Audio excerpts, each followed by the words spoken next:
जय माता दी प्रिय भक्तों, एक बार फिर आपका स्वागत है हमारे YouTube चैनल पूजा विधि में। आइए आज हम बात करेंगे बृहस्पतिवार व्रत कथा एवं विधि के बारे में।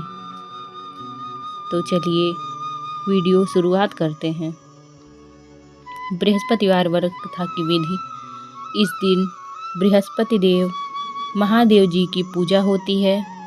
दिन में एक समय ही भोजन करें, पीले वस्त्र धारण करें, पीले पुष्प और भोजन भी चने की दाल का होना चाहिए।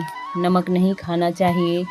पीले रंग का फूल, चने की दाल, पीले कपड़े तथा पीले चंदन से पूजा करनी चाहिए। पूजन के पश्चात कथा सुननी चाहिए। इस व्रत के करने से बृहस्पति देव अति प्रसन्न होते हैं तथा धन और विद्या का लाभ होता है। स्त्रियों के लिए यह व्रत अति आवश्यक है। इस व्रत में केले का पूजन करते हैं। चलिए बृहस्पतिवार व्रत कथा प्रारंभ करते हैं। प्राचीन समय की बात है। भारत में एक राजा राज्य करता था। वह बड़ा ही प्रतापी और दानी था। वह नित्य प्रिय मंदिर में भगवत दर्शन करने जाता था। वह ब्राह्मण और गुरु की सेवा किया करता था। उसके द्वारा से कोई भी याचक निराश होकर नहीं लौटता था। वह प्रत्येक गुरुवार को व्रत रखता एवं पूजन करता था। इस दिन गरीबों की सहायता करता था। परंतु यह सब बातें उसकी रानी को अच्छी नहीं लगती थी। वह न व्रत करती, न किसी को एक भी पैसा दान में देती थी। वह राजा से जो भी ऐसा करने को मना करती थी। एक समय की बात है। राजा शिकार खेलने वन को चले गए। घर पर रानी और दासी। उस समय गुरु बृहस्पति देव साधु का रूप धारण कर राजा के दरवाजे पर भिक्षा मांगने आए। साधु ने रानी से भिक्षा मांगी तो वह कहने लगी, हे साधु महाराज, मैं इस दिन दान और पुण्य से तंग आ गई हूँ। इस कार्य के लिए तो मेरे पति ही बहुत हैं। आप ऐसी कृपा करें कि सारा धन नष्ट हो जाए तथा मैं आराम से रह सकूं। साधु रूपी बृहस्पति देव ने कहा, हे देवी, तुम बड़ी विचित्र हो।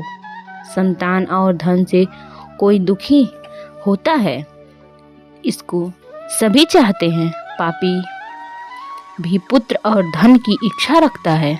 अगर तुम्हारे पास धन अधिक है तो भूखे मनुष्यों को भोजन कराओ, प्याऊ लगवाओ, ब्राह्मण को दान दो, धर्मशालाएं बनवाओ, कुएं, तालाब, बावड़ी, बाग, बगीचे आदि का निर्माण करवाओ तथा निर्धन की कुंवारी कन्याओं का विवाह कराओ।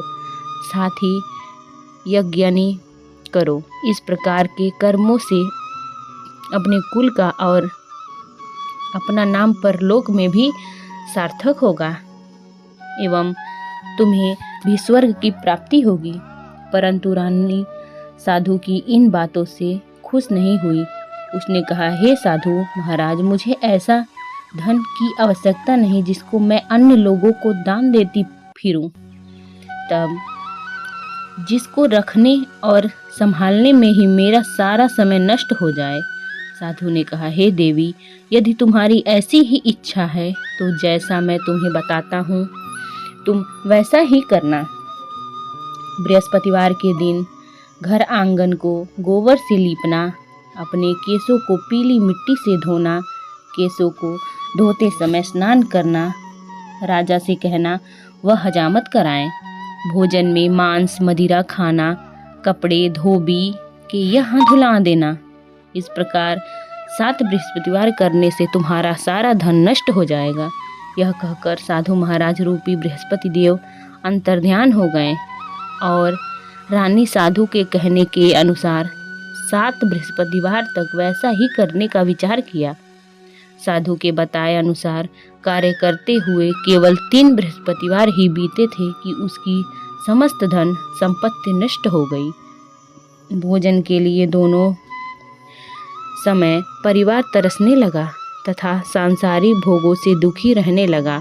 तब राजा रानी से कहने लगा, कि हे रानी, तुम यहाँ पर रहो, मैं दूसरे देश को जाता हूँ, क्योंकि यहाँ पर मुझे सभी मनुष्य जानते हैं, इसलिए मैं यहाँ पर कोई कार्य नहीं कर सकता। मैं अब परदेश जा रहा हूँ, वहाँ कोई काम धंधा करूँगा, शायद हमारे भाग्य बदल जाएं। ऐसा कहकर राजा परदेश चला गया।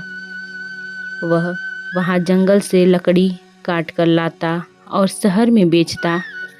इस तरह जीवन व्यतीत करने लगा। इधर रानी के बिना रानी दासियां दुखी रहने लगी। किसी दिन भोजन मिलता और किसी दिन जल पीकर ही रह जाती। एक समय रानी और दासियों को 7 दिन बिना भोजन के व्यतीत करने पड़े तो रानी ने अपनी दासी से कहा, हे दासी, यहाँ पर ही के पास नगर में मेरी बहन रहती है, वह बड़ी धनवान है।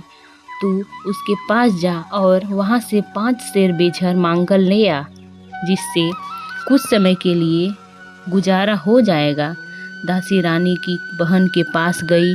रानी की बहन उस समय पूजा कर रही थी। बृहस्पतिवार का दिन था।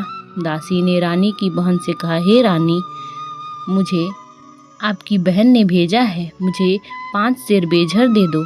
दासी ने यह बात अनेक बार कही, परंतु रानी की बहन ने कोई उत्तर नहीं दिया, क्योंकि वह उस समय बृहस्पतिवार की कथा सुन रही थी। जब दासी को रानी की बहन से कोई उत्तर नहीं मिला तो वह बहुत दुखी हुई। उसे क्रोध भी आया। वह लौटकर रानी से बोली, हे रानी, आपकी बहन बहुत ही घमंडी है, वह छोटे लोगों से बात भी नहीं करती। मैंने उसे कहा तो उसने कोई उत्तर नहीं दिया। मैं वापस चली आई। रानी बोली, हे दासी, इसमें उसका कोई दोष नहीं है।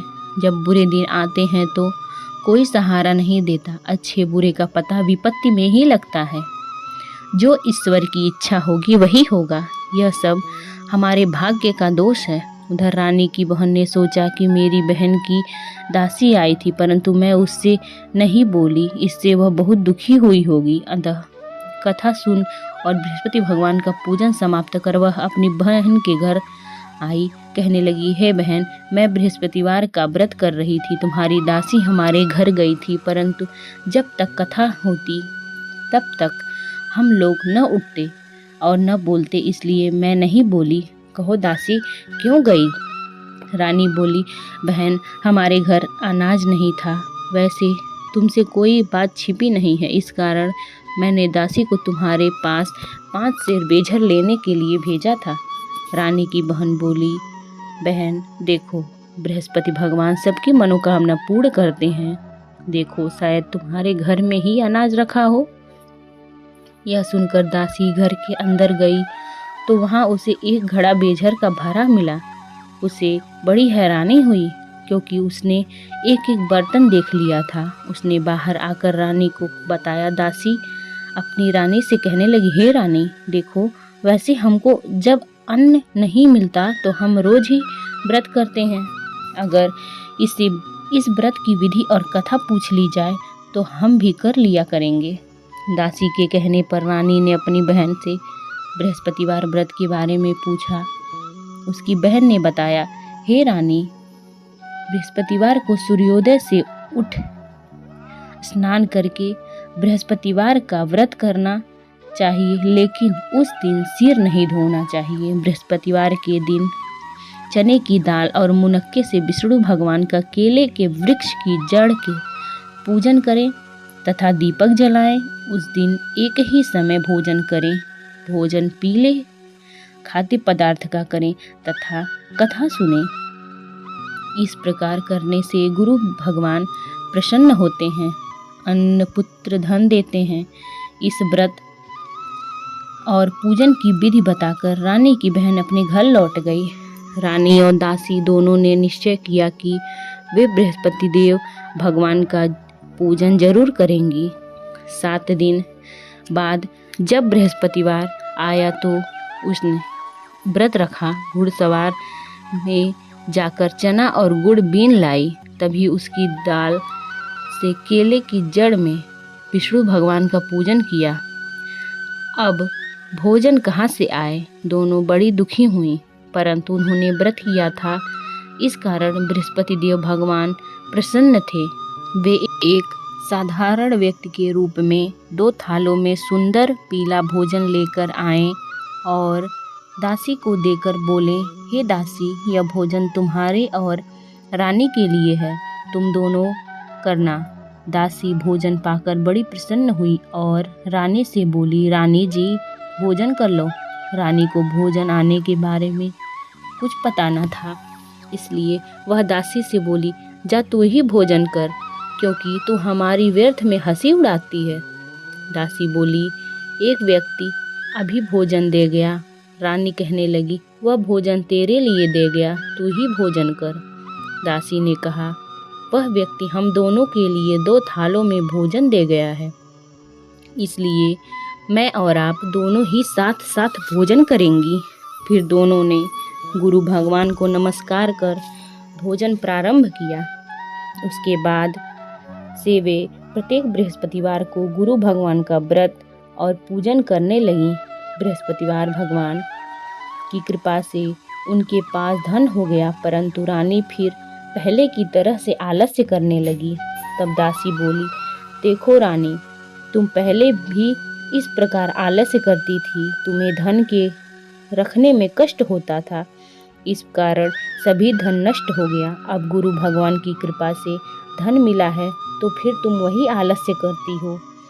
बड़ी मुसीबतों के बाद हमने यह धन पाया है, इसलिए हमें दान पुण्य करना चाहिए। तुम भूखे मनुष्यों को भोजन कराओ, प्याऊ लगवाओ, ब्राह्मण को दान दो, कुआं, तालाब, बावड़ी आदि का निर्माण कराओ, मंदिर पाठशाला बनवाकर दान दो, कुंवारी कन्याओं का विवाह कराओ, धन को शुभ कार्यों में खर्च करो, जिससे तुम्हारे कुल का यश बढ़े तथा स्वर्ग प्राप्त हो और पितृ प्रसन्न हो। दासी की बात मानकर रानी ने इसी प्रकार के कर्म करने प्रारंभ किए, जिससे उनका काफ़ी यश फैलने लगा। एक दिन रानी और दासी आपस में विचार करने लगीं कि न जाने राजा किस दशा में होंगे, उनकी कोई खोज खबर नहीं है। गुरु भगवान से उन्होंने प्रार्थना की और भगवान ने रात्रि में राजन को दर्शन दिया। हे राजा, उठ, तेरी रानी तुझको याद कर रही है, अब अपने देश को लौट जा।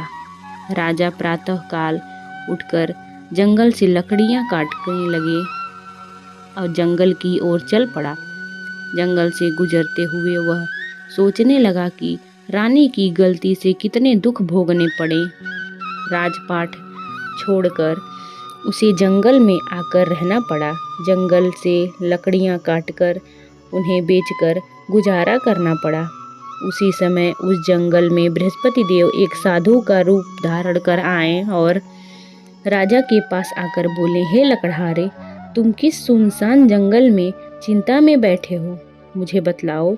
यह सुन राजा के नेत्रों से जल भर आया और साधु की वंदना कर बोले, हे प्रभु, आप सब कुछ जानने वाले हैं।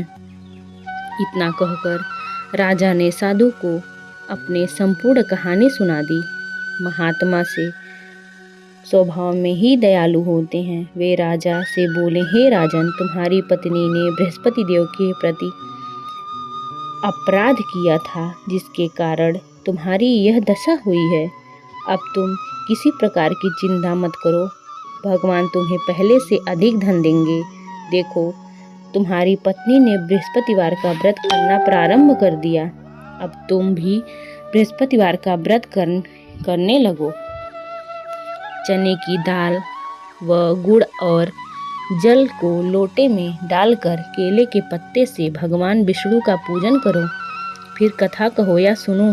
भगवान तुम्हारी सब मनोकामनाओं को पूर्ण करेंगे। साधु को प्रसन्न देखकर राजा बोले, हे प्रभु, मुझे लकड़ी बेचना, इतना पैसा भी नहीं बचता जिससे भोजन करके मैं उपरांत कुछ बचा सकूं। मैंने रात्रि में अपनी रानी को व्याकुल देखा, मेरे पास कोई साधन नहीं जिससे समाचार जान सकूं। फिर मैं बृहस्पतिवार की कौन सी कहानी कहूं, यह सुनो, मुझको तो कुछ भी मालूम नहीं। साधु ने कहा, हे राजन, तुम किसी बात की चिंता मत करो। बृहस्पतिवार के दिन तुम रोजाना की तरह लकड़ियाँ लेकर शहर में जाओ। तुम रोज से 2 गुना धन प्राप्त होगा, जिससे तुम्हारी भली भांति भोजन कर लोगे तथा बृहस्पति देव की पूजा का सामान भी आ जाएगा। बृहस्पति देव की कथा इस प्रकार है। बोलो बृहस्पति देव की जय।